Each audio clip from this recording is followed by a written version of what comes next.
Pour les besoins de l'adaptation cinématographique, certains détails ont dû être changés. Cependant, l'histoire qui suit est authentique et le déroulement est identique à la réalité.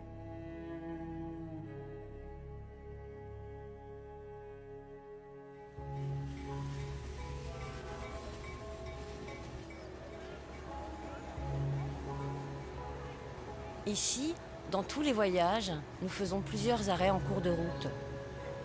Parfois, il y a des détours. Parfois, on est arrêté par des barrières. Mais parfois, on a aussi d'heureuses surprises. Vous vivez des instants que vous n'attendiez plus. Nous allons vous raconter un voyage de ce genre. C'est le voyage de ma vie. Mon nom est Dini Widianintias. Je ne suis pas une actrice. C'est de moi qu'il s'agit dans l'histoire qui suit. Je suis la vraie Dini. Commençons tout de suite ce voyage.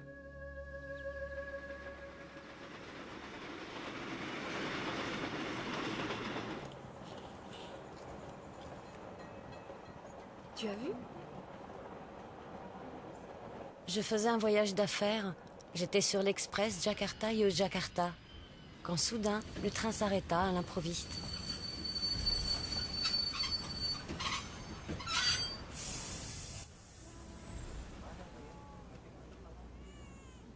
Qu'est-ce qui se passe encore? Est-ce que tu sais où nous nous trouvons? Non, mais on a passé la rivière. Excusez-moi, vous savez pourquoi on s'arrête? Ah non, je ne sais pas. Il y a peut-être des ennuis mécaniques, je vais demander. Et quand pourrez-vous nous le dire? Dès que j'aurai vu l'ingénieur, à plus tard. N'oubliez pas de me le dire. Ça va être long. On va passer la journée ici. Et sans climatisation, je parie. On n'aura plus d'air frais. On va mourir de chaleur.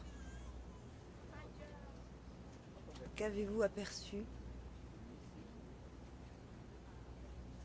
Pensez-vous qu'ils vont nous faire sortir ici, en pleine campagne? Figurez-vous. Quoi? Me figurer quoi? C'est par ici que je suis née. Oh, vraiment? Alors vous savez dans quel coin on est? Gombong. Gombong? Oh, c'est ennuyeux. Surtout que ma soeur m'attendait à la gare de Yogyakarta.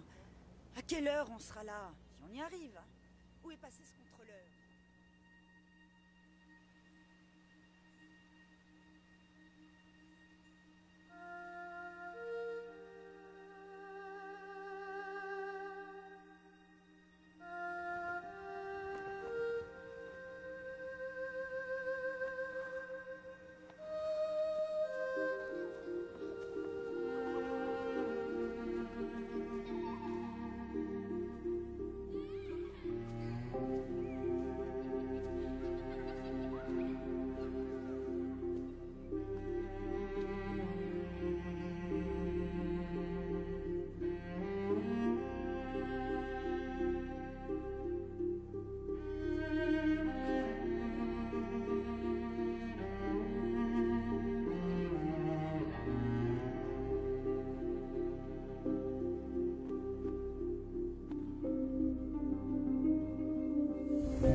Faut quand même manger. Je veux pas. Non, je peux pas, j'ai envie de vomir. Sa famille est prévenue. Oui, on les a trouvés. On ira après. Vous êtes la famille de Tejo Kurniawan? Madame Tejo Kurniawan? Je suis Madame Tejo Kurniawan.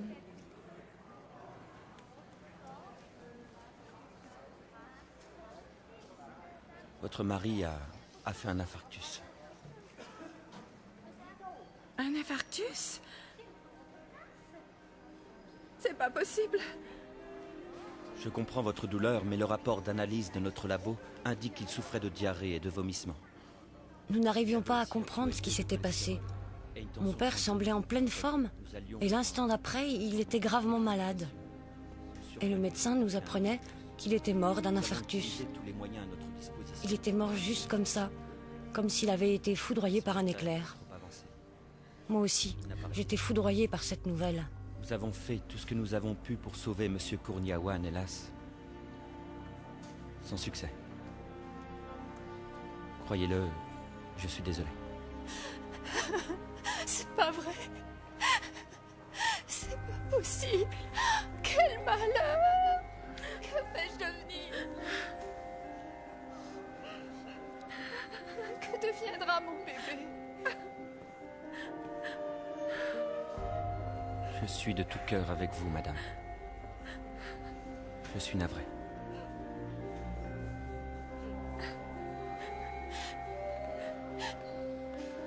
Ma pauvre petite, assieds-toi.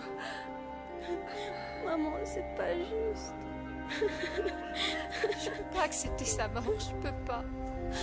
Je sais pas ce que je vais devenir. Allons, Sundari.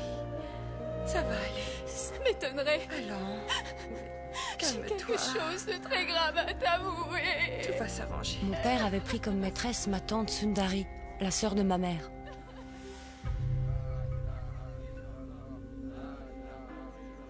Elle était enceinte de 8 mois quand on porta mon père au cimetière.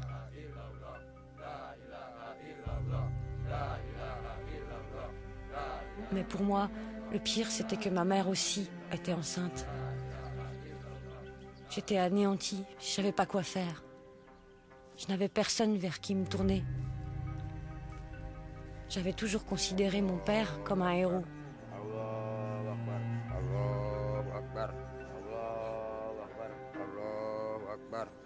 Mais ce jour-là, je lui en voulais. Je me sentais trompée.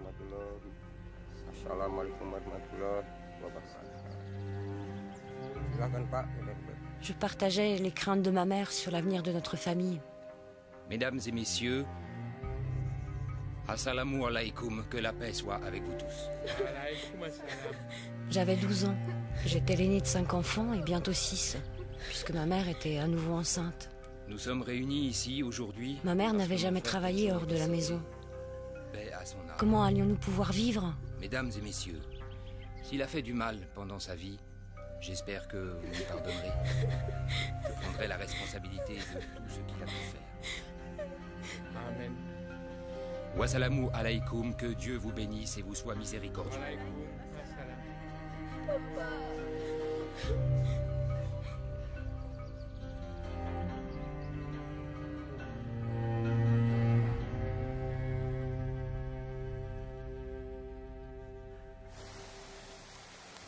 Je suis persuadée que c'est ma tante Sundari qui souffrait le plus. À l'époque, ce n'est pas du tout ce que je pensais. À cause de sa liaison avec mon père, sa grossesse, tout le monde la reniait. Désespérée, elle quitta Gombong, mais elle ne savait pas où aller. Toutefois, j'ai donné des conseils très avisés à Wulandari. Lesquels, par exemple? Tout d'abord, je lui ai fait remarquer que l'avortement, dans son cas, était peut-être la solution. Il faut qu'elle soit réaliste, elle a déjà 5 enfants à éduquer. Elle doit réfléchir avec sa tête. Vous ne connaissez pas la dernière? Non, parle. On a découvert que Tejo avait une seconde maîtresse. Une deuxième maîtresse? Oui, une couturière. Elle habite Bandung. Et d'où tenez-vous cette nouvelle? Ting Sing Jaya, sa cousine. Elle est arrivée hier, elle me l'a dit. De quelle cousine il La s'agit? cousine qui a épousé un chauffeur de taxi. Vous voyez? Oui, entre les poulets et les coqs de combat, ça devrait aller chercher un certain prix. Elle doit avoir beaucoup d'argent. On sait qu'elle possède des tas d'immeubles dans le secteur. Mais ça ne comprend pas le studio de photo. Vraiment? Je Je t'assure. n'avais pas idée que ton frère était aussi un photographe de talent. Oh, mon frère avait du talent pour plein de choses. C'est vrai. Oui, surtout avec les dames. Qui ne connaît pas Tejo Kourniawan? Oui, quand il voulait avoir une femme, il savait comment faire pour l'avoir. Ouais, on va voir ce qui va se passer avec sa famille maintenant. Oui, mais le plus triste, c'est Sundari. Je me demande ce qu'elle va devenir. Facile à deviner. Je parie qu'elle va venir très vite chez toi pour demander de l'aide. Elle peut pas faire autrement. À qui veux-tu qu'elle s'adresse à part toi? C'est pas à moi qu'elle viendra demander, c'est sûr. Oui, je suis tout à fait d'accord avec toi. Elle se présentera chez moi, c'est sûr. Cependant, si c'est ma femme qui lui ouvre, ce sera la fin, je pourrai rien faire.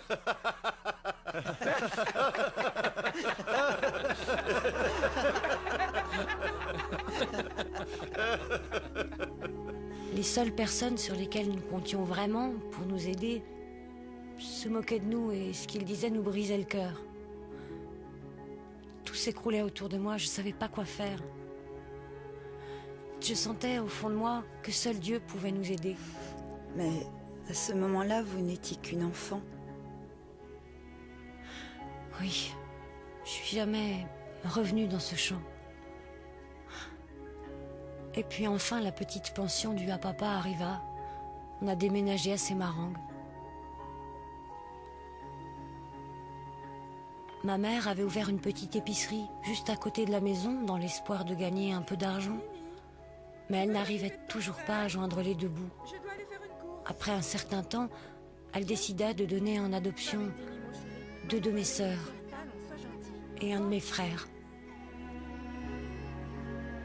J'entendais aussi parler de tante Sundari. La vie était encore plus difficile pour elle. Après la naissance de son fils, elle s'était réfugiée à Sukorariu chez sa mère, ma grand-mère. 2 années passèrent, 2 années qui furent très difficiles. Oh, c'est belle, joli. Hein, maman? Laisse-la dans l'eau.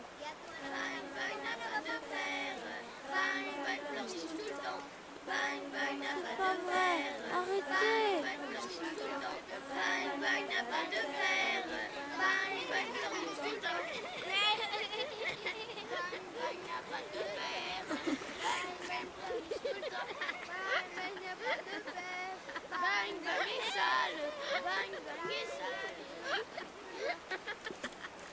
Allez-vous-en, partez. Arrêtez de vous moquer de lui. Allez-vous-en. Hé, pourquoi vous ne dites rien? Ce sont vos enfants, non? Ah, bravo. Je vois que c'est comme ça que vous élevez vos enfants. Ce sont vos enfants qui sont des bâtards, pas mon fils.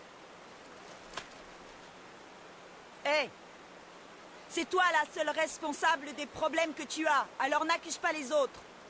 Personne t'a demandé de venir dans cette ville. Tu prétends quand même pas nous donner des leçons, hein? Nous savons très bien élever nos enfants. Et toi, qui t'a montré à coucher avec le premier homme venu? Qui a fait ton éducation?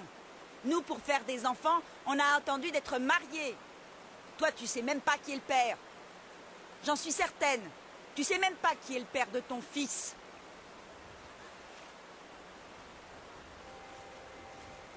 Je suis sûre qu'elle ne le sait pas.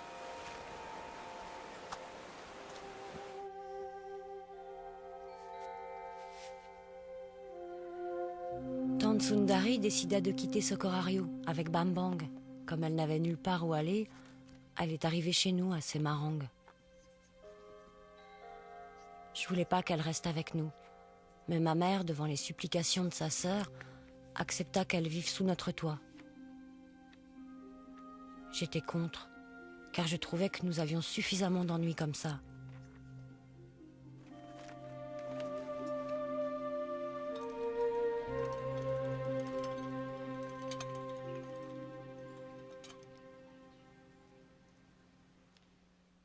Il faut maintenant plier le linge, il est sec. Fiche le camp! Tu n'as pas à être là. Je t'ai dit de t'en aller. Je te déteste, je te supporte pas près de moi.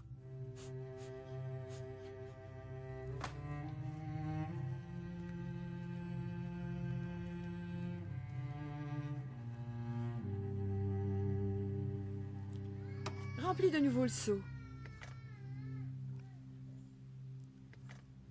Allons, ne t'inquiète pas pour Bam Bang. Dini est là, il le surveille.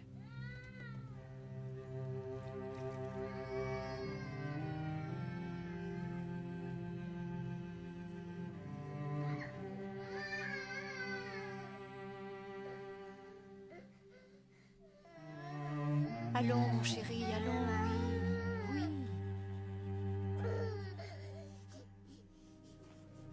Oui.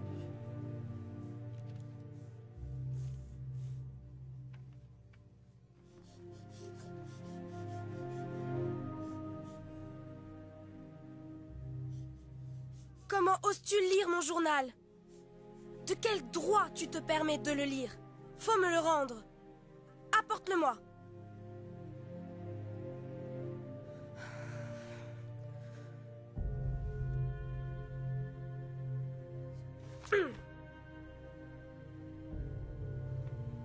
Voir ma tante Sundari en train de lire mon journal, c'était trop.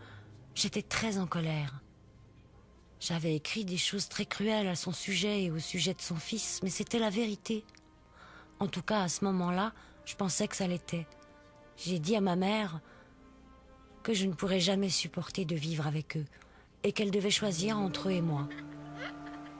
J'étais contente de les voir repartir pour Sukohario. J'étais tellement en colère contre eux.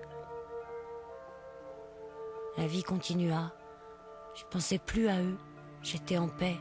Jusqu'au jour où j'appris que ma mère avait des projets de remariage. Et elle n'en avait parlé à personne de la famille. La colère faussait mon jugement. Je réfléchissais et me disais, pourquoi prier 5 fois par jour? Pourquoi ne pas tricher à l'école?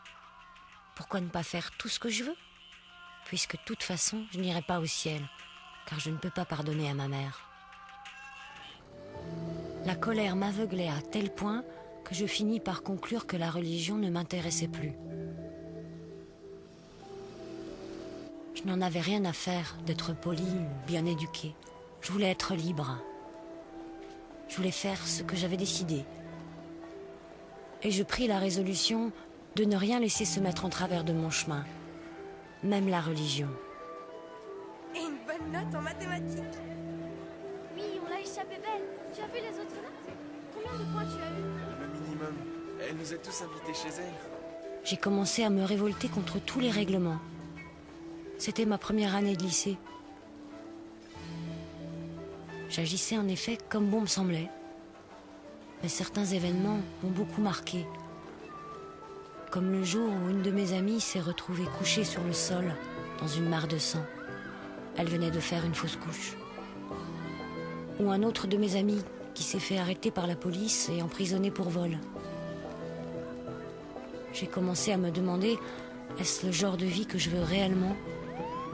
Quand je vivais selon les principes de ma religion, je n'étais pas heureuse. Mais ma vie sans religion et sans ses règles ne me rendait pas heureuse non plus. Je ne voulais pas de cette vie-là.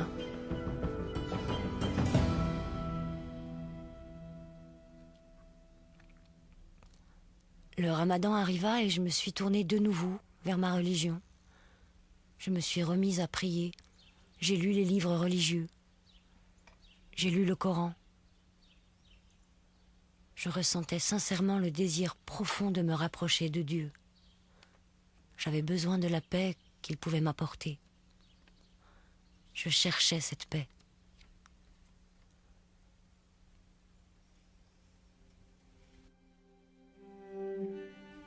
Je me suis préparée pour le tahajjud. J'avais beaucoup de questions à poser à Dieu. J'étais persuadée que pendant cette nuit-là, Dieu écouterait ma prière et qu'il me donnerait des réponses à mes questions. J'étais confiante, j'avais la foi.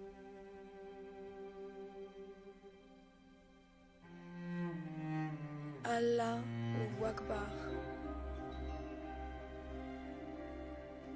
Allahu Akbar.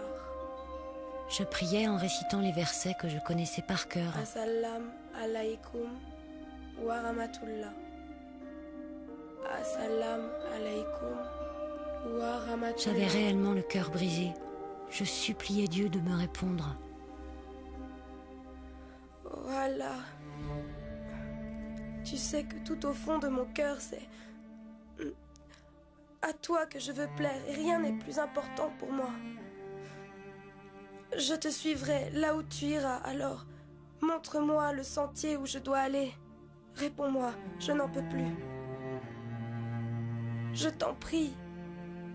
Si tu ne me montres pas le chemin que je dois suivre, ne me blâme pas des choix que je ferai dans les jours à venir. Ton silence signifiera que tu es d'accord pour que je vive comme je l'entends. Seulement, si tu décides de me montrer qui tu es vraiment et ce que tu me réserves dans cette vie, alors je peux te dire que je suis prête à t'obéir sans poser de questions, en toute confiance.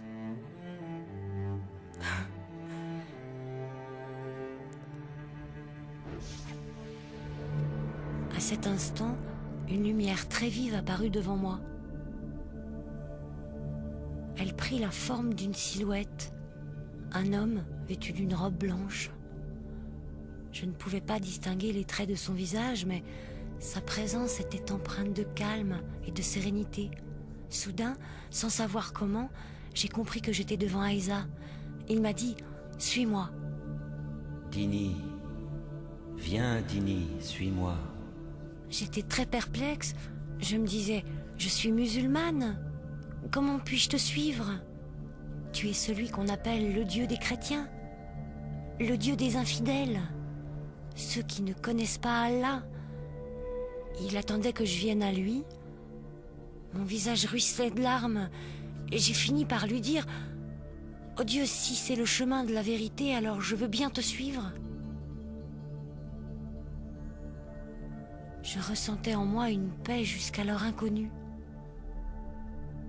Je l'ai vu sourire. Il s'est retourné et doucement, il s'est éloigné. Mais avant de disparaître, il m'a regardé.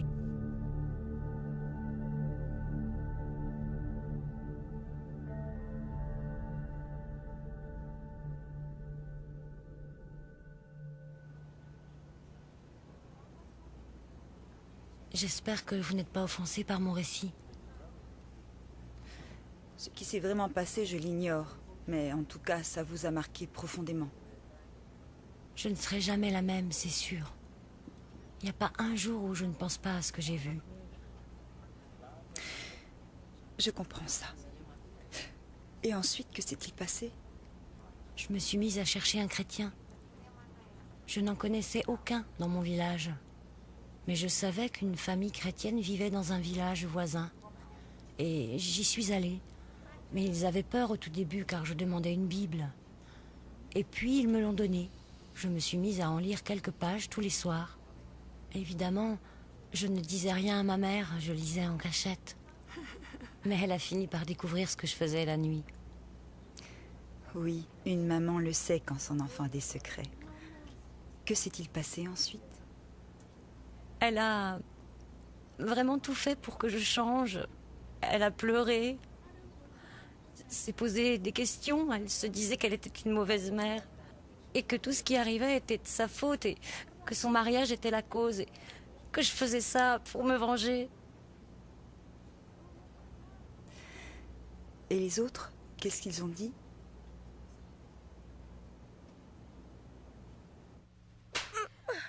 Tu es maudite! Tu ne fais plus partie de la famille à partir de maintenant! Arif, ne sois pas aussi dur. Donne-lui un peu de temps, elle finira par retrouver son bon sens. Du bon sens, il faudrait que cette petite idiote en ait! Cette affaire a été trop loin. Bien trop. C'est fini. J'ai fait une promesse à Dieu. Je lui ai dit que s'il me montrait le chemin à suivre, je ferais ce qu'il me demanderait. Vous êtes ma famille et je ne veux pas vous embêter ou vous blesser, mais ma décision est prise, mon oncle. Dini, ta mère ainsi que moi-même avons aussi pris notre décision. On est musulmans et javanais, et en tant que tels, on ne peut pas élever nos enfants autrement qu'en acceptant entièrement nos devoirs. Notre responsabilité envers toi est sérieuse. Cependant, de ton côté, tu as le devoir d'obéir et de respecter tes parents. Si tu choisis de ne pas pratiquer la même religion, ça signifie que tu te prends en charge complètement. Pas seulement pour la religion, mais tu assumes aussi toutes les responsabilités financières. En résumé, tu fais ta vie. Tu comprends? Ça veut dire Que c'est toi qui devras trouver de l'argent pour tout. Tu ne devras rien attendre de nous. Tu paieras ta nourriture, tes frais scolaires, ton loyer. Faudra payer. Faudra que tu payes tout. Dini, ce que veut dire ton oncle, c'est que, à partir d'aujourd'hui, tu ne devras rien nous demander, d'accord? Ce sera moins facile de devoir compter que sur toi-même. Ta famille ne te soutiendra plus. C'est ta décision. Va préparer tes affaires et va-t'en.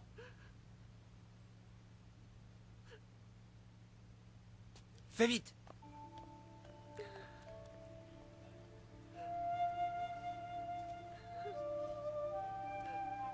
Allez, viens.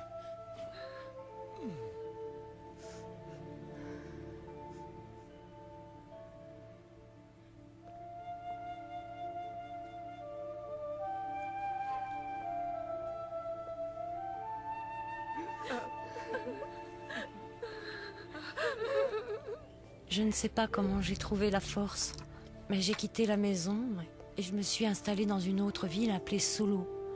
J'avais 16 ans.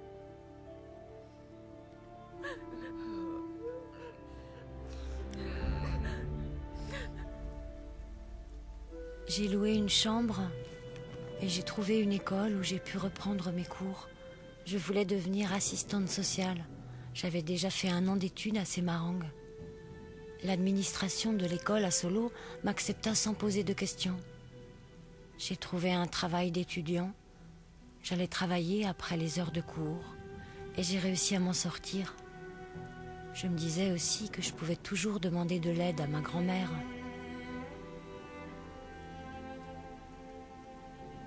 Je retournais à Semarang de temps en temps pour voir ma mère. J'ai vécu 3 ans à Solo. Quand j'ai obtenu mon diplôme d'assistante sociale, j'ai trouvé un travail à Semarang. Je suis donc retournée à Semarang. Au début, c'était difficile. Et peu à peu, la vie a repris son cours normal.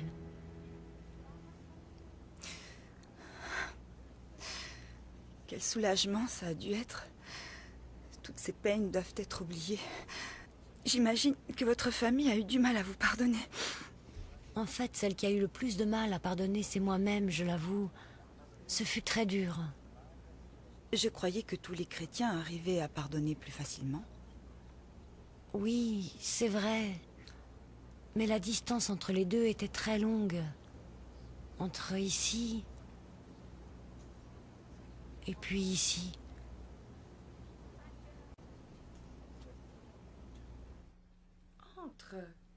Entre donc.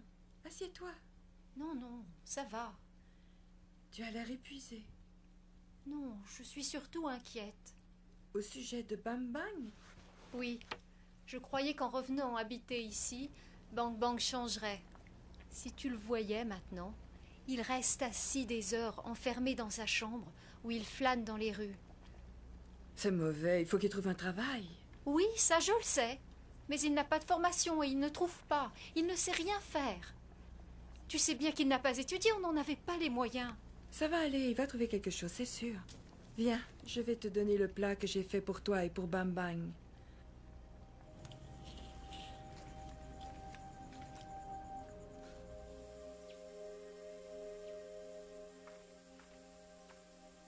Assalamu alaikum.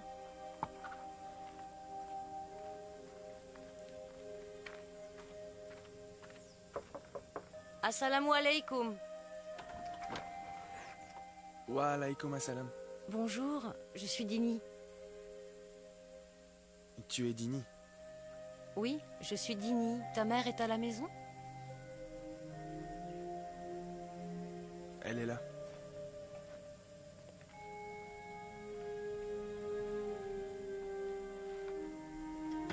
Maman, Dini est ici. Dini? Ma tante. Oh. Assieds-toi. Merci. Tu bois quelque chose? Non, ne t'en fais pas. quelques jours, j'ai entendu une conversation entre ma mère et toi. Je me suis très mal conduite. Si tu savais ce que j'ai honte. Je t'ai tellement maltraitée, je suis désolée. Pardonnez-moi tous les deux. Ça ne fait rien, J'ai Dini. tellement honte. Je me sens si moche, si tu savais. Je t'en prie, tu dois me pardonner pour toutes les choses méchantes que j'ai dites ou que j'ai faites à tous les deux. Je suis désolée. Allons, Dini. Je t'ai pardonné depuis longtemps.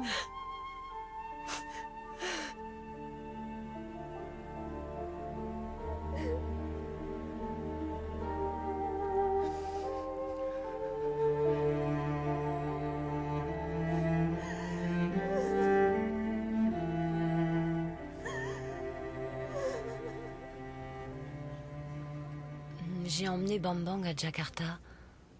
On a d'abord trouvé un endroit pour vivre. Ensuite, comme il voulait faire de la vente au marché, je lui ai avancé l'argent et il a payé un stock de chaussures. Et après moins de 4 mois, il était sorti d'affaires. Aujourd'hui, où est-il? Il est à Jakarta. Il va bien. Quand la fin est heureuse, je pleure toujours, c'est plus fort que moi. Oui, mais je n'ai pas fini, ça continue. Que s'est-il passé? La fin est encore mieux?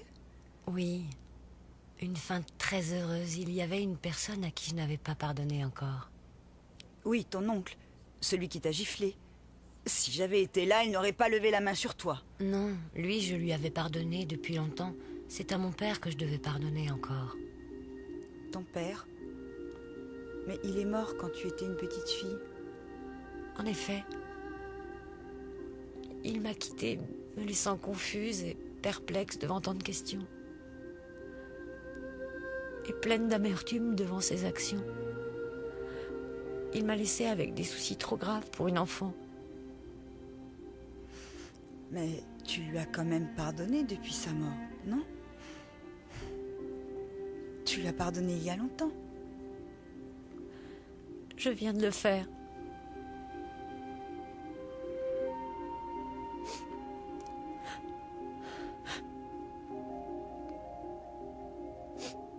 Vous voyez le cimetière qui est là-bas au bout du champ? Oui, je le vois. Mon père a été enterré là. Et jusqu'à ce que ce train s'arrête, il y a quelques minutes, mon pardon était lui aussi enterré là, pendant de si nombreuses années. Oui, mais Dieu ne pouvait pas me laisser continuer à vivre de cette façon. Il est le Dieu d'amour, de pardon et de charité.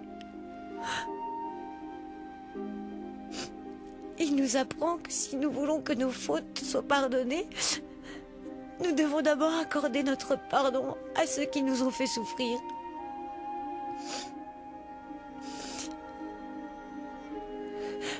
Tout en vous racontant mon histoire,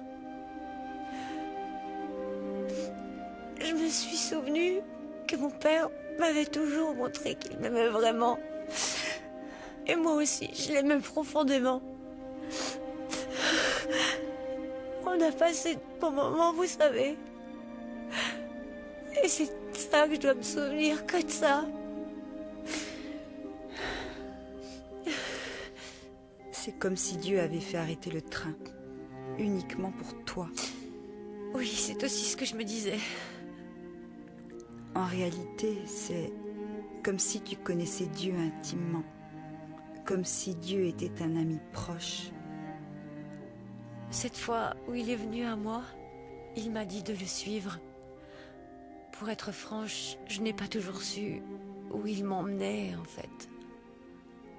Oui, mais j'avais confiance. Je pouvais lui faire confiance. Pour m'emmener là où Je devais me rendre. Et je ne le regrette pas.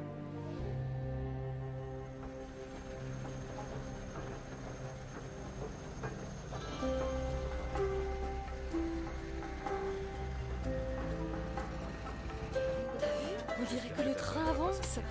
J'espère qu'il va pas s'arrêter. Ça y est, le train repart.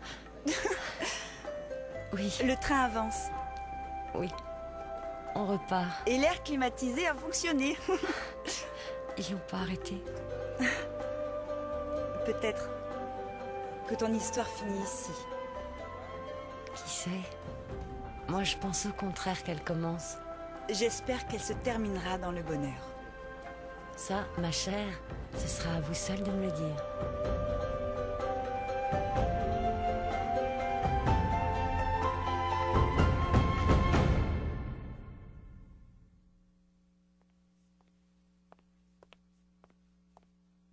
Quand des personnes pour lesquelles on a une grande estime nous déçoivent, on est malheureux et triste. Notre confiance en ces personnes s'évanouit immédiatement, car ils ne sont pas à la hauteur de notre admiration et ne méritent pas notre confiance. Ce qui est pire encore, c'est quand on a plein d'amertume. Plus la personne a une place importante dans notre vie, plus notre déception sera grande. La jeune Dini, après ce qui lui est arrivé, en avait conclu qu'elle avait le droit d'être en colère et de ressentir de l'amertume envers ses parents, d'avoir de la colère contre sa tante Sundari, contre son demi-frère Bambang, et même contre Dieu. Il s'est produit ensuite une transformation remarquable. Elle a eu une vision du Seigneur Jésus, au moment même où elle cherchait la volonté de Dieu dans sa vie. Elle était déterminée et prête à suivre Jésus, là où il la conduirait. Il faut bien dire qu'en tant qu'êtres humains, nous ne pouvons pas tout comprendre. Le Seigneur Jésus est apparu dans sa chambre. Il a tendu la main vers elle et il a dit ces mots: « Suis-moi ». Aller à Jésus, c'est un premier pas merveilleux, mais la vie réelle de Dini, comme elle l'a raconté, où notre vie à tous est un voyage avec des détours, des cul-de-sac, des arrêts imprévus et plusieurs leçons en cours de route. Cependant, quand on a confiance en notre Seigneur Jésus, tout comme Dini, on le suit, quelle que soit la direction, et on fait tout ce qu'il demande. Pour Dini, les chemins empruntés ont été nombreux. Dans sa progression vers le christianisme, elle se rendit compte qu'un chemin particulier devait être parcouru de nombreuses fois. C'était le chemin du pardon. Ce chemin n'était pas facile à prendre. Mais Dini a réussi son voyage grâce à l'amour. Oui, l'amour, pour Dini, a été le moteur. Pas n'importe quel amour, mais l'amour qui vient de Dieu. Un amour inconditionnel. Dans le premier épître de l'apôtre Paul aux Corinthiens, au chapitre 13, il a écrit sur cet amour. Il commence par écrire que cet amour est bon et patient, qu'il n'est presque jamais en colère et ne se souvient pas du mal qu'on lui fait. Il espère et croit en toutes les choses. Il peut tout supporter, tout accepter. Cet amour est généreux. On peut toujours compter sur lui. C'est cette qualité d'amour que Dini cherchait même quand elle était révoltée. Elle en avait besoin de cet amour-là, quand sa famille l'avait renvoyée de chez elle parce qu'elle voulait devenir chrétienne. Elle en avait besoin pour pardonner à sa famille, principalement à son père disparu trop tôt, un père qu'elle vénérait. Chers frères et sœurs, vous voyez, c'est cet amour parfait que notre Père Céleste a pour vous. Il vous aime, tel que vous êtes. Quand Dini, en larmes, a supplié Dieu de lui montrer quel était le chemin, elle ne se doutait pas un instant que Jésus lui apparaîtrait dans une vision au cours de la nuit, où son amour la submergerait, où sa gloire se révélerait sans laisser de doute. C'est bien ce qui s'est passé. Jésus pourrait venir à vous dans un rêve ou dans une vision, mais le plus important est ceci. Dieu vous aime et il veut que vous deveniez son enfant par la foi en Jésus-Christ. Donc, que vous ayez eu ou non un rêve ou une vision, avec une apparition de Jésus, votre foi en lui vous sauvera. Il désire vous voir entrer dans sa belle et grande famille chrétienne, afin que votre voyage sur terre, arrivant à sa toute fin, vous puissiez vivre avec lui au ciel pour toujours. Êtes-vous prêt à ouvrir votre cœur à Jésus tel qu'il l'a fait à Dini en son temps? Si vous voulez recevoir Jésus-Christ en tant que votre seul sauveur, veuillez dire ces mots avec moi, nous allons prier ensemble. Notre Seigneur, nous croyons en Jésus, nous acceptons Jésus-Christ. Comme notre Dieu est sauveur, nous croyons qu'il est ton Fils unique. Seigneur, pardonne-nous tous nos péchés et fais de nous tes enfants, nous le désirons. Merci. Au nom de Jésus, Amen. Vous venez de recevoir la vie éternelle en Dieu. Maintenant, vous êtes un de ses enfants. Gloire à Dieu.